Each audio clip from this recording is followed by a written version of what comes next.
Welcome to Uncomfortable, conversations about culture and Christianity. My name is Eric, and today I am joined by Alex. Hey. And also, we have a couple guests in the studio with us today. We have Chaka. You can say hello. Hello. Hello. And we have Carly. Hey. Hello.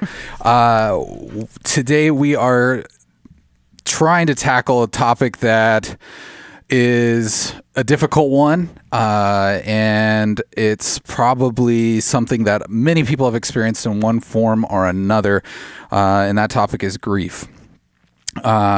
So, Chaka and Carly, you are from the church here, and you both have stories that we thought would be important to share and important for people to hear. And then, so we kind of want to just take some time and get to know you, get to know your story. And yeah, I think that's kind of the main driving force in that. Correct, Alex? Yeah, Am I think right? so. Yeah, okay. I think this is one, grief, as I've been pastoring for 10 years, is one of those things that I get to deal with and have dealt with and am still dealing with and am not an expert in. And I think it's one of those things that when, things happen to us in life, in our control, outside of our control, this is one of the hardest things to shepherd people around. And one of the things we don't talk about a lot in the church, right. How to care for people, how to have this kind of conversation. And so, yeah, thank you so much, both of you, for being on here and having this conversation with us. I'm excited about it because I think it'll be one of those things that really blesses a lot of people, and that me and Eric are going to learn from. You'll learn from each other, but super humbled by your willingness to say yes to this invitation to be on here. And so, we'd love to hear a little bit about who you are, like Eric was saying, just as people, as wives, as family people, just so we can kind of get to know you and then get into your stories for what brought you, I guess, into this moment. So, yeah, Carly, if you wouldn't mind. Yeah. Been going to CCC for 4.5 years. Married to my husband Trevor for 5.5. We transplanted from Lincoln with his job, and I actually still commute back to North 27th in Lincoln every day for work. So I can work from home when I want, but moved in the middle and ended up coming to CCC. We have a 3.5-year-old named Mason, and He's fun. He's so much fun. He's just a ham bone. So he's been keeping us very busy. And in the process, we got pregnant with our second, Kenzie, and she's kind of the reason I'm here today. So, gosh, we got pregnant with her. We were really excited, and I found out actually earlier than most. You usually find out your ultrasound that you're pregnant with a girl or a boy, and my doctor ended up finding out a month early, so I got to find out without Trevor around that we're having a girl. And so I came home and surprised him, and I actually got that on recording with his face that he was so excited because he really wanted a boy and a girl. And we were kind of done after that. We just wanted one of each, and we were that was our life. We were going to have the 2 kids and live in our house, and that's the family we were looking for. And God had different plans, that's for sure. So we get to January. I'm about 30 at the moment. I was about 35.5 weeks pregnant. Usual day. It was a Wednesday. Sent Mason and Trevor off to work and school, and I headed off to Lincoln for my job. Sitting in my January of this year. January of this year, okay. 2019. Yes. So it hasn't been long, and so we got to work. We have a morning meeting every day. So I was sitting in, and I'll never forget the time. It was 8:31 a.m. Sitting in the back of the office in the conference room, listening to the meeting, and it hit me. I haven't felt her move all morning, and I've had breakfast, I've had coffee, which I'm not supposed to do, and I had plenty of energy, and she wasn't moving. I was like, okay, this is weird. And every morning after our meeting, we actually do a prayer as a company, and that morning was my morning, and so wholeheartedly of me, I didn't say anything, but I prayed and got through the prayer and went back to my office and laid on the floor and just tried moving around, and she wasn't moving. And after about 5 minutes, a couple of my coworkers had kind of picked up on it. It's a pretty small office, and they urged me, hey, you need to just go figure this out. Just let's not worry about this. You need to head back to Omaha, and called my doctor, called Trevor and said, hey, I don't know. I just feel like I need to come in and check, and we'll just see. And Trevor had a pretty big meeting that day, and I said, just don't worry about it. I think it's just me. I had a friend who had a similar scare more than a couple months earlier, and I remember hearing, it's like, oh, it's just fine. It's fine. Don't worry about it. So I headed to Methodist Women's and called the doctor. And by the time I got there, I knew something was wrong. I didn't know how wrong, but I knew that there's something going on here, but it'll be fixed. I mean, we'll figure it out. I might deliver today, but I mean, it'll be fixed. We'll be okay. And sit in the waiting room, and my dad sent me a text. He was in Belgium, Brussels, Belgium, at the time, and sent me his picture of Town Square. And I remember thinking, oh, I can't tell him anything. I just need to let this go. So I sent something back, and got in there, and they started doing just looking for a heartbeat, and they found one. It was mine. And they weren't sure. They were kind of acting restless. And so they got another doctor, moved me to a different room, and did an ultrasound. No blood scan, no, nothing was moving on the scan. And the doctor, who wasn't mine, but told me, I'm sorry, but there's no heartbeat. And I remember thinking, okay, we'll be okay. We'll make it. We'll survive. It's okay. We're fine. I just need to talk to my husband. So the worst thing now, looking back at it, poor Trevor sitting in his meeting, but I texted him and said, there's no heartbeat. You need to come now. And never heard from him, but he was at the door. And my doctor was in surgery, and so he came running over, and I saw him first before I saw my husband. And so we hugged it out and talked, and he said, I'll come back after Trevor's here, and we'll talk about what's next. And it's like, okay. And so Trevor shows up, and we hug it out. And I remember holding him and telling him, I need you to be here, because I don't know how I'm going to make it through this. And I need you to just physically, emotionally, mentally be here with me. And so we sat down and cried it out for a while, and the doctor came back in, and he's a Christian, and we kind of had a good moment of just hang into your faith. You just got to hang in there with your faith. And told us, I'm going to schedule you to come back in tonight, and we're going to start the delivery process. Usually, because you're physically not ready for that yet, you're a month early. I'm 35 and a half weeks, so I am early on that front. So this will take a long time, and just know that this will take a long time. And we said, okay, and we just want to start as soon as we can. We just don't really want to sit on this longer than we have to, just sitting in this moment.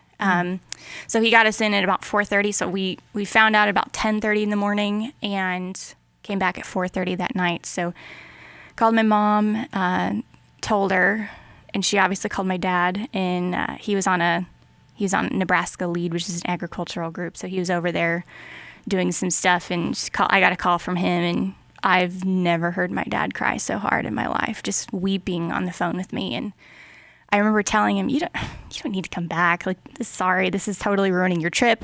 And it finally hit me about 20 minutes later, talking to my sister-in-law, I have to plan a funeral.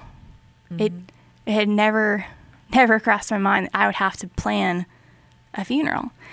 You just don't get told that. You don't think about that. And so you start kind of walking through the motions. We got my sister-in-law in town, and she got Mason from daycare and took them back to Lincoln with her kids. And don't worry about him. We've got him covered. And so he went to hang out with his cousins, and she had said, hey, I really want to see Kenzie when she's here. And that's what we wanted to call her, was Kenzie. And so like, well, we don't know if we want Mason around this. We just don't know how he's going to handle this. And this was about 4:00 thinking about this. And she said, just think it through. And she, it's just amazing the people who show up in these situations. Mm-hmm. She had a friend who had a similar story to mine. She knew going into delivery that her baby wouldn't make it very long, but she had gone through a lot of the steps in that process. And so my sister-in-law was able to tell me, you got to plan a funeral. You may want to take pictures when you're in the hospital of your baby, because you probably won't get to leave with her, and just she didn't know the rules, and so we're kind of a lot of stuff thrown at you very quickly. And so you get back to the hospital, you check in. They put a white rose on my door, which means a death or a loss or expected loss. So everybody who comes in knows the situation. And the hardest part was you check in and you get situated and you're on the labor and delivery floor, which means you still hear the tones of every delivery that goes right on every floor. So every 30 minutes, every hour, if there's twins, you hear it twice. And so you get to hear the noise of all this excitement and hope. And you're just in this room just waiting for nothing. You're waiting for the silence. And it was hard. It was really hard. And I didn't want to sleep because it's like, this is the only time I get. And it was really hard. My mom, she came and she stayed with us in the hospital. And I'm so glad she did, because she and Trevor planned the funeral. They talked to the funeral home and the process of all of that and kind of worked through the details. And I was just trying to keep myself together. And I remember my blood pressure was all over the place, so they could only give me so many doses of stuff at a time to keep my body in check at the moment. And so we made it through the night, and finally at about 7:12 a.m., right at shift change, she was born, and we named her Kenzie Joy. And she was 6 pounds and 20 inches long, right at it. And she was perfect. She was absolutely perfect. There was nothing wrong with her. We kept, as they're supposed to do, I know, to prepare you for something to be wrong that isn't visible to computers and ultrasounds, and said, okay, it might be what they call cord accidents, where maybe her cord was too short or was wrapped around her neck and she just couldn't breathe. And as they grow, obviously that can happen. And she was fine. Nothing wrong. And even I remember seeing the doctors and the nurse's face, and they were even like, this doesn't make sense. She's fine. And the only thing she was wearing her umbilical cord like a bracelet, but it wasn't tight. And so she was delivered, and she was so real and so perfect that you're just sitting there like, okay, God, you can do a miracle. You can open up her eyes. I know you can, but I'm sure you're not going to, but you can do that if you really wanted to. And you're just waiting, and nothing happened. And so we continued through the day. My dad, obviously flying back from Europe at this point, miracle, he made it, and his flights were fine. It was really hard for him to get back in time. And so we delivered at 7:12 in the morning. And we held her all day. My sister-in-law and my brother came. All of her family came from Lincoln and saw her in person. We brought Mason in. And sitting in the recovery room at this point, sitting in with my son, at that time 2.5-year-old, explaining to Mason, this is your sister Kenzie, but she's not coming home with us today. And trying to walk him through that she's with Jesus and we're not going to take her home, but she's your sister. And everyone in the room is crying, and somehow I'm talking to my 2-year-old like this. And it was tough. It was very tough. So my dad was the very last one to see her. He flew in, and I think he got in at like 7 or 8 o'clock that night, same night. And that was tough. My dad and I are very, very close. And it was tough. He held her and he held me, and we're all crying all over again. And that was the other thing, is it's as you probably know, it's this wave of grief. So every time someone new comes, it's another wave of this grief, because I have to experience this grief with you and then the next person. And so as people would come, you just feel like, oh, okay, I made it through that one. Up, now it's the next person. And it's good. It's just hard. It's very hard. And so that night, after everyone had seen her, and what was kind of nice about that day, looking back at it now, she went from being so realistic in what she looked like and how she smelled, that by the end of the day, she was already physically very much decaying, and you could see that.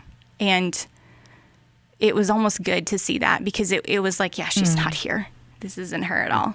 And it, and even at the funeral, it's like, that's not her. Like, that's nothing like what she looked like, and what I envisioned her to look like. And but she was still beautiful. And so that night, about 9:00, we gave her up to the morgue, which was probably the hardest thing I've ever had to do. Yeah. Just letting your kid go with someone, and nothing you can do about it. And just letting her go, and knowing that that's the last time I'm going to physically be able to hold you. And they left, and we went home, and the next day you start your funeral plans. You're calling everybody. Mark Ashton did her funeral, and so that was delivered on Thursday. So we had Friday, Saturday, Sunday to plan. Her funeral was Monday, the 15th of January, and it had snowed the night before, and so it was really pretty out, and it was very cold. And funeral went great, and something that I was urged to do was have my journal entries shared at the funeral, because for myself and my kids, I keep a journal of just things that we go through, their pregnancy. I write down how appointments go, and we're painting your room today, and we're so excited you're a girl, we're so excited you're a boy, and just the different things in life, and even things like who's the president, just for things down the road. And it's something that my mom did for my brother and I. And I wanted journaling and writing is just in my DNA, and so I wanted to carry that on for my kids. And so for Kenzie's funeral, Mark Ashton read her entries, which weren't very many, but read them all. And that was probably one of the first times I've ever let anyone read any of my writing. So it was hard, but it was very, very good. And I think it gave a good touch to it, and it was very personal. I remember telling my mom, this funeral feels like my soul is cut open, just like waving in the wind, because this is me. Like, this is my life. I was really the only person who got to hold her and physically be with her, because I was pregnant with her. And even for Trevor, it was a very different experience. And so that was kind of how that went. But not only did we have the funeral, but the couple weeks after the episode with losing Kenzie and the funeral, the next day, that Tuesday, so we had the funeral Monday, that Tuesday morning, I knew grief would hit me very hard. I knew I would be very exhausted that day. I just didn't feel right. About 3:00 in the afternoon, I told Trevor, I'm like, I think I need to go into the ER. I don't know why. There's something wrong. Like, this just doesn't feel right. So I got into the ER back at Methodist, and my blood pressure was extremely high, triple digits, top and bottom. And not only was my blood pressure extremely high, but my pulse was 39. And very odd combination, I was told. And it's bad when the ER doctor's like in your room like every 5 minutes checking on you. So they did a couple different tests. They kept me overnight. They thought I had possibly a blood clot in my lungs. So they were taking tests, and by 8:30 the next morning, all my things had completely leveled out, and I was fine. It's like, okay, we're gonna go home. Now we're gonna grieve. We can start this process. Friday, they wanted me to come back in. So this is all still in the same week. Friday, they wanted me to come back in and just do another check. Showed up with my husband again, and they wouldn't let me leave again because my blood pressure was right back up again, and wouldn't let me leave. So they checked me back into Methodist. Because of my conditions and my stillbirth, I had to be back on the labor and delivery floor. So I had to keep hearing the songs, and I had to just be there. And I didn't even have a kid. I'm just a physical body that I apparently am not okay. And so I'm sitting here like, gosh, I'm literally in a delivery room by myself with my husband. It's like, this is so crazy that I have to sit here. And they did a magnesium treatment, and it just kind of flushes all the extra water out of your system. It is not very fun, but I I lost a lot of physical weight from that in about 24 hours just because of how much they thought my system was holding. And it took them 45 minutes to get my IV in because I was so puffy. And so went through the treatment, and thank goodness my parents were close. They were able to kind of just deal with Mason for us, because this whole time he's in school, someone's picking him up, taking him back to the farm, picking him back up, taking him back to school. It's just all over the place. So very thankful for our family in that situation. With that magnesium treatment and the blood pressure medication they put me on, I kept going from the high end to the low end with my blood pressure. So I would crash, and then they'd get me to try and go up higher, and then they'd get me too high and then crash again. And so they figured out in the process of this, I was just hypersensitive to the medications. And so it took about 3 days. So Sunday morning, I finally got out and was able to go back home again. And again, thinking, all right, now we can start the grieving process again. And I got a call from my high-risk OB, because at this point I was given another doctor to overwatch my case on everything. And he called me and he said, hey, we did some deep dives in your blood work this time around, and you tested, your blood work tested positive for, it's called lupus anticoagulant. It is not lupus. It's just kind of sad that they named it that, but it's pretty much mini blood clots. So they thought that they had this figured out, like, okay, maybe your blood makes mini blood clots, and the placenta had some issues that caused this all for Kenzie. Maybe this is the cause. But we have to wait 3 months to take the test again to see if you're positive on the second test. So then it became waiting, because I don't have an answer of what happened to Kenzie. I don't know why I'm doing this physically, what's going on. We also were told not to get pregnant because they wanted as many answers as they could going into a third round of a pregnancy, which makes sense. So it was literally my waiting period, and just what are we doing? What are you doing, God? How is this helpful? What's the point? And it was angry, frustration, confusion every other day. And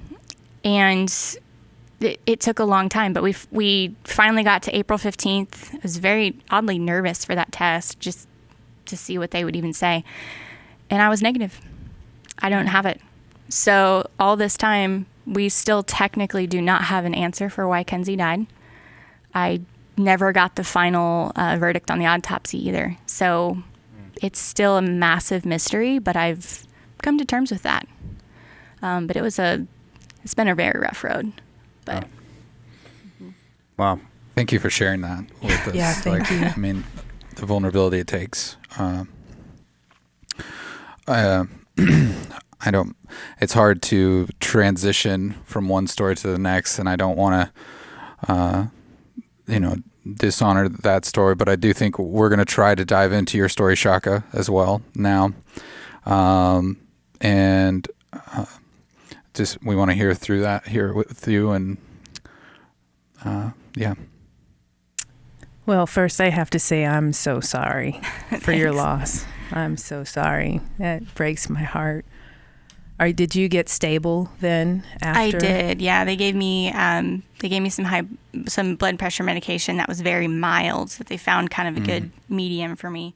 I took that for a good month, and I told Trevor, I could about tell you the week that physically everything felt fine. It was very weird, but I could tell. It's like, I don't need this anymore. I can physically feel that everything is kind of worked itself out. But yeah, so I had a good week or so, or month of medication, and then everything kind of worked itself out. Good. Well, my goodness. So I get to start off emotional already. Well, I met my husband, Jason, in campus ministry at UNL about 24 years ago. So, I mean, I was like 2 when we met. And, so we got married while I was in law school, and he was a grad student in engineering. And they had told me that I had endometriosis, and so they said, if you want to have kids, you need to have them now. So I actually graduated law school pregnant with Traben, and because we wanted kids, more than anything. Well, we ended up moving with our 2 little boys. We had Traben and Isaiah. We moved to Omaha to be closer to the church that we went to at that time. And Maya came along 3 years later. And, Jay and I had always planned on adopting from the time that we were dating. We thought we'll have 2 and adopt 1. But after 2 boys, Jay really wanted a girl, So he talked me in because I had really some of the worst pregnancies. And with Maya, we finally had to take action because my body almost killed her. With just my liver issues and everything else. But he got his girl, and then we decided to adopt Landon. And Landon wasn't who we expected, that we thought. When I prayed because my husband is Caucasian and I'm not. So I wanted a brown one like me, not like kind of caramel colored, though there's nothing wrong with caramel colored people. I just wanted one that looked like me. And so we went to an agency that specialized in placing black babies. And we were like, God, we want a black girl with no health issues, because I have 3 under the age of 5, and I don't think I can handle any health issues. And God was like, oh, that's not what you want. And so at this black agency, we got this little white boy, he was half Hispanic, quarter Puerto Rican, quarter Hispanic, and half French Canadian. And that was Landon Bennett. And he came with all kinds of health issues. At 4 days old, they had to do heart surgery and put in a pacemaker because they found out he had long QT syndrome, which is the short of it, an electrical problem with the heart. So sometimes the heart, the type he had, type 3, when his heartbeat got too low, it could cause his heartbeat to get chaotic. And so they put in the pacemaker to, try and keep him stable. And we went and got him in Chicago, brought him home, and we thought, man, our family is really complete. This is awesome. And the first 7 months were really amazing, to be at home. And I didn't take it for granted that we had these 4 beautiful kids, and then Jason got to work, and so I got to stay at home, and it's what I'd always wanted to do. Even when I went to law school, I paid so much money, but it was like the joy of my life, was staying home with the kids. Well, at 7 months, I had a dream Landon was in trouble, and it's so amazing. I had a dream he was in trouble. I woke up going, Jason, the baby, and we went in there. He was blue, and limp, and only because of this dream did we get to him in time. I'm like, God loves this boy. Jason ended up doing CPR until the ambulance got there. He couldn't revive him because his heart had stopped, but they were able to shock him in the hospital in the ambulance on the way to the hospital. And Jay got in the ambulance, and I went in the car after, in the police car. And on the way to the hospital, I remember planning Landon's funeral. And I thought 7 months wasn't enough time. How am I going to explain this to Traben, to Isaiah, to Maya, that their little brother's not coming home? And I walked into the hospital, and the front desk nurse said, he's all right. The doctors are with him, and it was the most amazing thing to walk in there. And sure enough, Landon was pretty okay. They transferred him from Emmanuel to Children's at that time, but he wasn't quite himself. He had gone without oxygen for a while, and before they did anything, they really wanted a neurological consult. So we waited, and Landon wasn't himself. His face, he didn't register things with his face. His eyes would track me around the room, but he wasn't, no expressions or anything like that. And I remember praying, and I wish I could remember the prayer because I was in the hospital. Like it was once everything had quieted down, and I'm in the hospital in like NICU with him, and everybody had left, and I'm over on the couch, and I'm praying, and I'm like, it must have been a prayer, God, God heard me, because suddenly Landon farted. And then he smiled and he looked over at me and he totally came back. And it was the biggest miracle up to that point. So we lived with Landon's heart condition. It just became like a regular part of life. You would never know that he was sick if you saw him running around church. Or how did you handle like going to bed again? Like that's gotta be so hard. For the first, I don't know how many months after he came home, he was in our room in the crib. We like moved everything to our room. Still, he wasn't on monitors or anything like that. And so I just didn't sleep. I just watched him all the time. I made sure several times a night that he was still breathing, because I didn't say at that time at 7 months, then they put in a defibrillator. So now he had a pacemaker defibrillator, so it was a little bit, like, okay, good. We have some backup in case anything else happens. Well, when Landon, when he was 1, he started crawling, but his color started changing. I'm like, I really feel like the Holy Spirit was so powerful, like between Landon and like the Holy Spirit would nudge me whenever anything was wrong with Landon. It was like I was meant to be this kid's caregiver, and, I was like, Jay, does he look weird to you? And Jay was like, nah, he looks fine. But one of my neighbors was like, you got to trust your gut.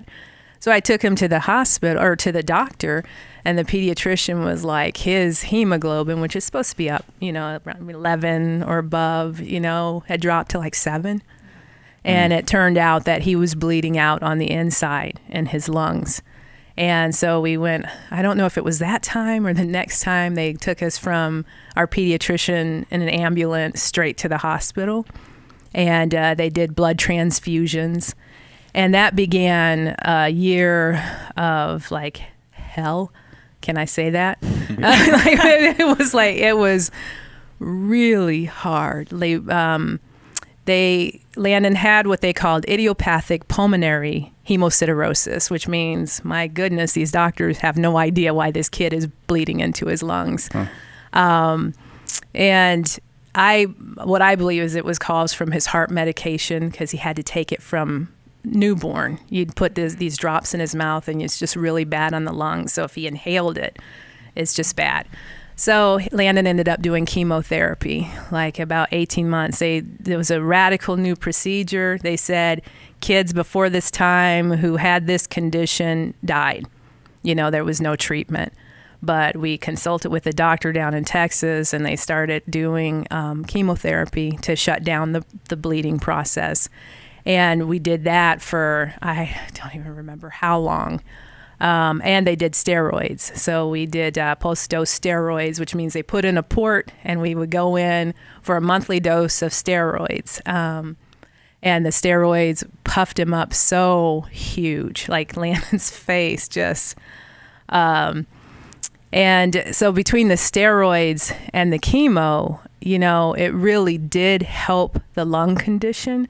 And luckily, thank you, God, his heart condition didn't pose a problem during that time.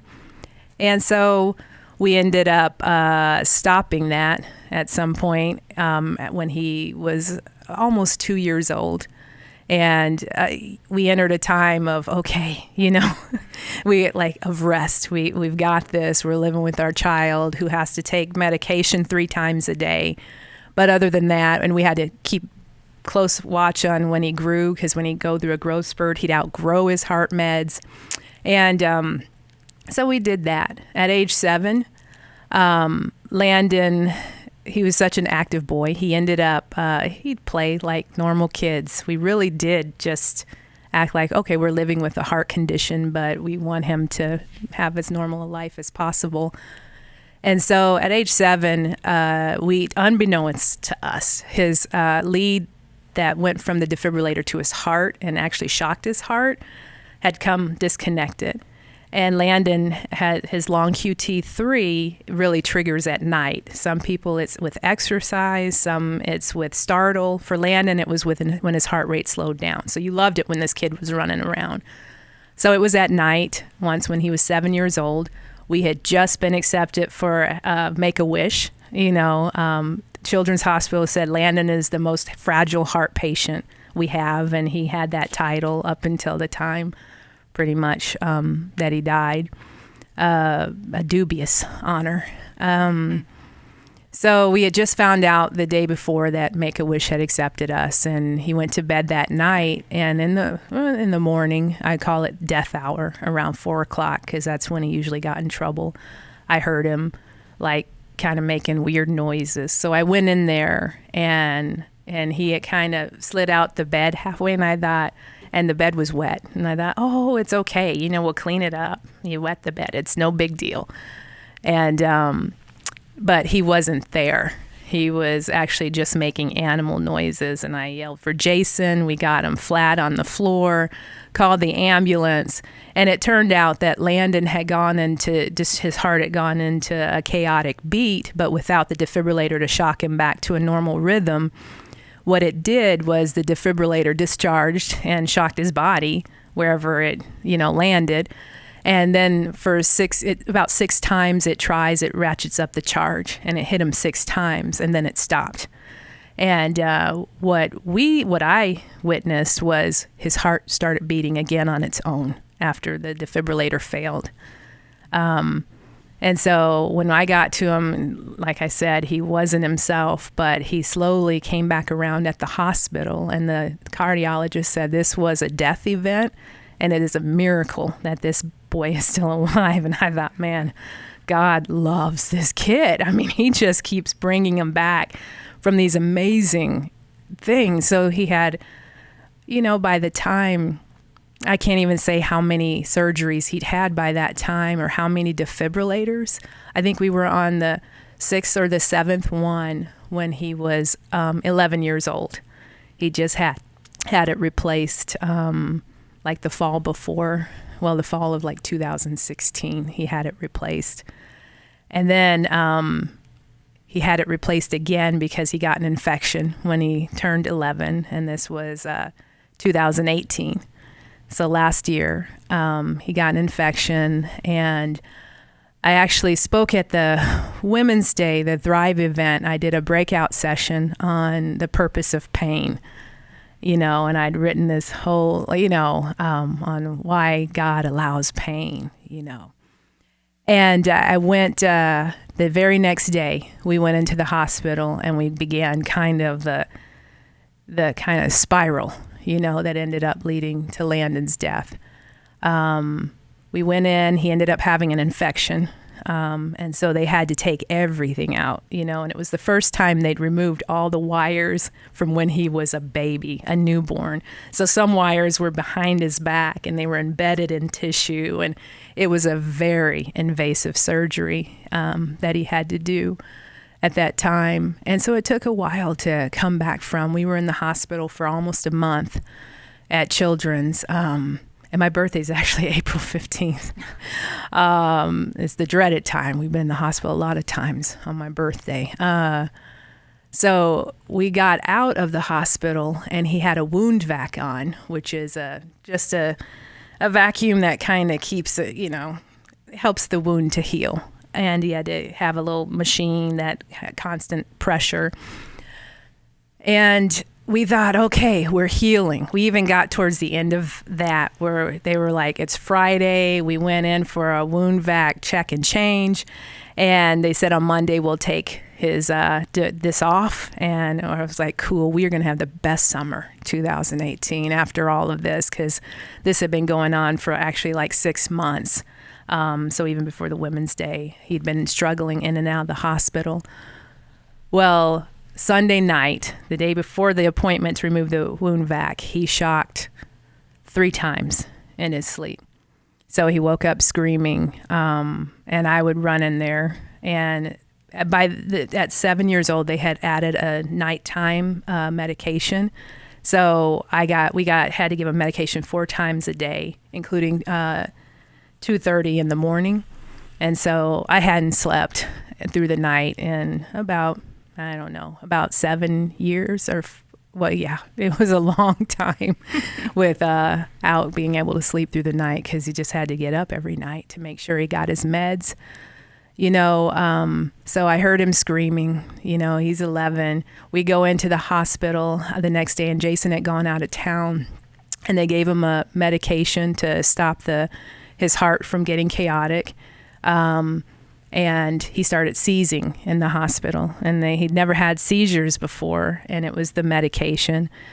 And we finally got him stable enough to go home, but it wasn't the same as all the other times where they just had to tweak his meds because he'd outgrown them. He had hit early puberty, and it was making his heart go crazy. And it just happened, the timing happened to be right after the wound vac. And so we ended up, I ended up being home with Landon, who shocked on a regular basis. And he would know it was coming, and he would jump on me and go, "Mama, Mama, Mama, help me, make it stop. And, I just did the best I could at that time. And it was a pretty difficult 3 weeks of being home with Landon and watching him shock again and again. But the cardiologists at Children are really amazing. But they knew, they were like, the best place for Landon is with you. You know him the best. You take care of him really well. The hospital is not a good place for him. But for me, it was torture. It was really hard to watch him know that he was what was happening. So I remember my dad telling me, and my family's in Denver, "You need to call your pastor. You need to call him." So I called Mark. And Mark got on the phone. He and Jim Ratty rallied a few nurses in the church that came and gave me a little bit of a break, so I could get some sleep and rest. Because, like I said, the only way for Landon to be okay was to be moving. So we had to be moving constantly. If he sat down to play a video game, he's shocked. And so they ended up having to put in a central line.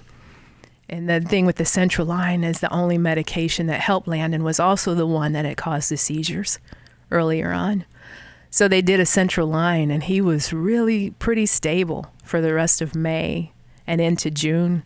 The doctors made it so that we could go on a family vacation. We had the best time in Minnesota. And they went out of their way just to make sure that everything was in place, that we had the medications to change, the bags, a backup plan, because you had to change the bag every few days.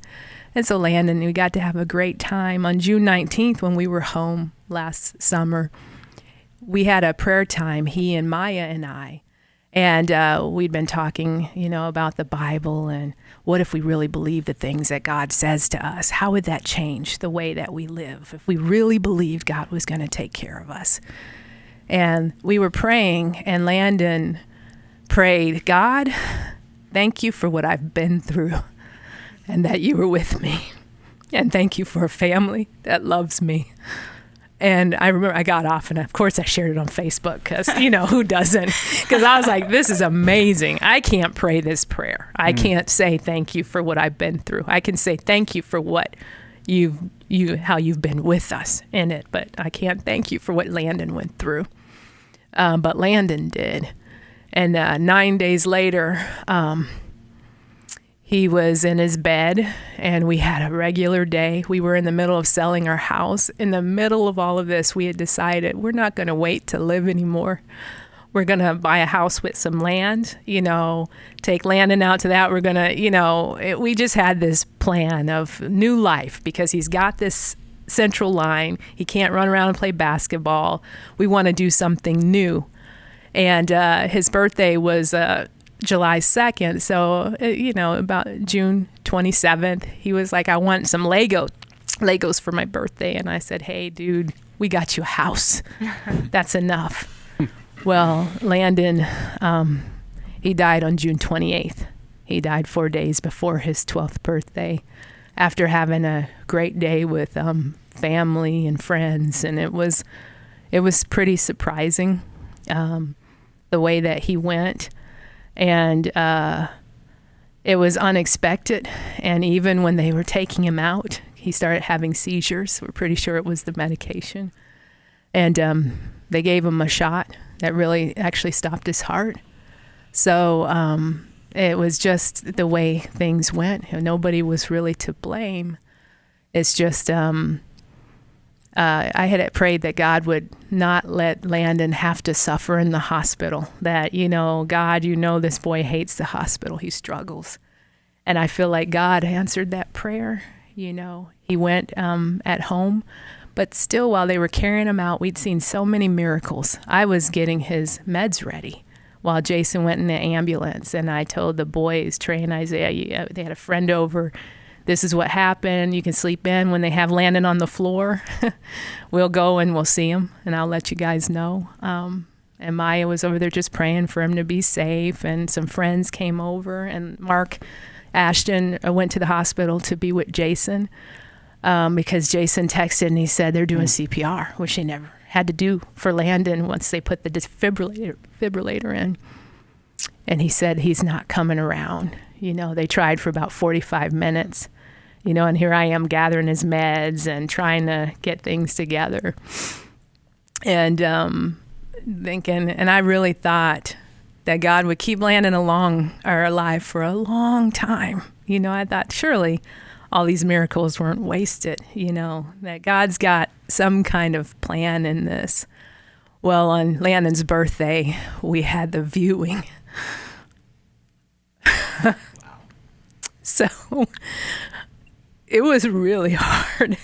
It's not how I expected to spend his 12th birthday looking at his body that didn't look like Landon, because anybody who saw him, he was always smiling. And he had those dimples. And you just can't do that, with a body. And I got the chance at his funeral the next day, the day after his birthday, to get up after Mark. Poor Mark with his job. Oh, goodness. Oh, I love you, Mark Ashton. So after him, I got to share the eulogy. I think there was something you had said, because I feel like one of the things I did right away was to hitch my to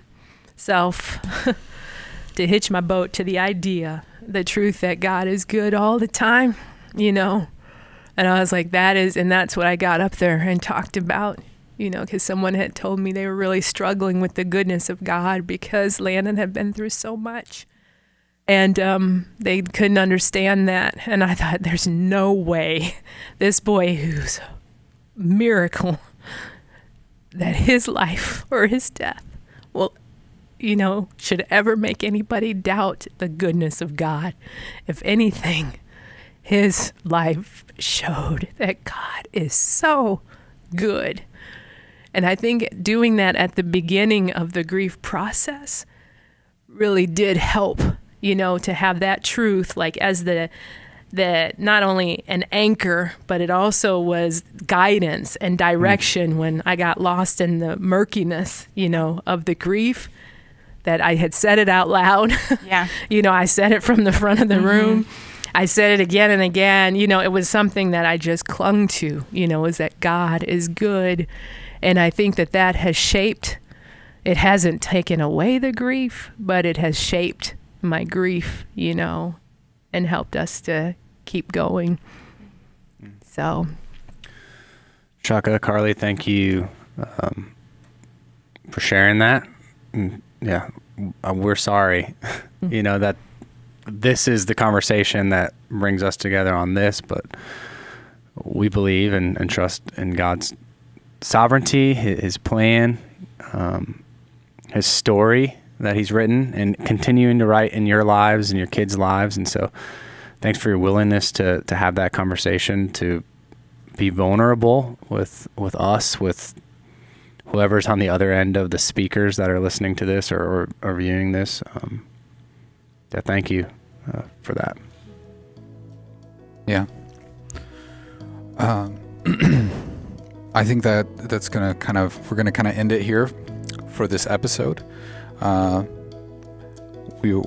This is part 1. Part 2 is going to be out a week from now. Please come back and join us as we continue with our guests here and we start to kind of unpack these feelings and emotions of grief, how we deal with them, and we're going to kind of dive into what that means, maybe a little bit on a broader spectrum for everyone. So thank you again for joining us, and we'll see everyone next week.